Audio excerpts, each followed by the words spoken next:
முத்துமலர் இந்த மாதிரி சாரதா கிச்சனில் வேலை செஞ்சுட்டு இருக்கும்போது அவங்க கிட்ட போயிட்டு மறுபடியுமே ரொம்பவே உரிமையோட உங்களுக்கு நான் காஃபி போட்டு தரட்டுமான்னு கேட்க, ஆனால் சாரதாவோ வழக்கம் போல் அவங்கள கோவத்தில் ரொம்பவே அசிங்கப்படுத்தி பேச ஆரம்பிக்கிறாங்க. அது மட்டும் இல்லாமல் இந்த மாதிரி ஒரு பழப்பு பழைக்கிறதுக்கு நீ போய் பிச்சை எடுக்கலான்னு சொல்ல, உடனே அவங்களும் ரொம்பவே மனசு வருத்தப்பட்டு, ஒத்தையாக இருந்திருந்தா நான் பிச்சை கூட எடுத்திருப்பேன், ஆனால் என்ன 2 பிள்ளைங்களை பெற்றுட்டல்லன்னு சொல்லிட்டு அவங்களோட கண்ணீரை தொடச்சிக்கிட்டே அங்கேருந்து போக, அப்போ இதை கேட்டுட்டு சாரதா ஏற்கனவே ஒரு மாதிரியாக யோசிச்சுக்கிட்டு நின்றுட்டு இருக்கும்போது கரெக்டாக அங்கே தன்னோட அம்மாவை பார்க்க வந்த கங்கா லைட்டாக தடுக்கி விழுற மாதிரி போயிடுறாங்க. இதில் பதட்டப்பட்ட முத்துமலரும் அவங்கள தாங்கி பிடிச்சிட்டு, உனக்கு 6 மாதம் ஆயிடுச்சுல்லம்மா, இந்த நேரத்துலலாம் கொஞ்சம் கவனமாக இருக்குன்னு சொல்லிட்டு அவங்களுக்கு ஒரு அட்வைஸையுமே போட்டுட்டு அங்கேருந்து கிளம்பி போகிறாங்க.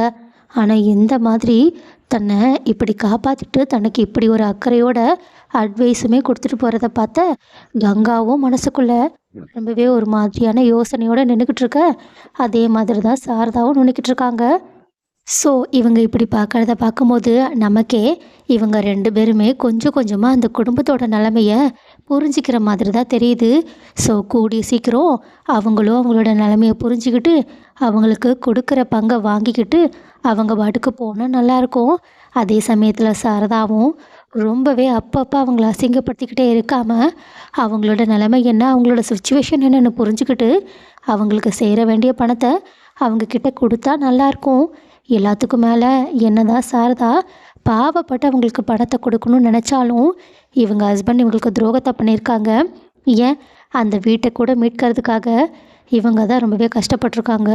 ஸோ சாரதா கடைசி வரைக்கும் அவங்க பிள்ளைகளுக்காக அந்த சொத்தை விட்டு கொடுக்காம இருந்தால் நல்லா இருக்குமா? அப்படி இல்லைன்னா ஒரு மனிதாபிமான அடிப்படையில் வந்தவங்களுக்கு கொஞ்சம் பங்கு எடுத்து கொடுத்துட்டு இந்த பிரச்சனையை முழுசாக முடிச்சு வச்சா நல்லா இருக்குமா?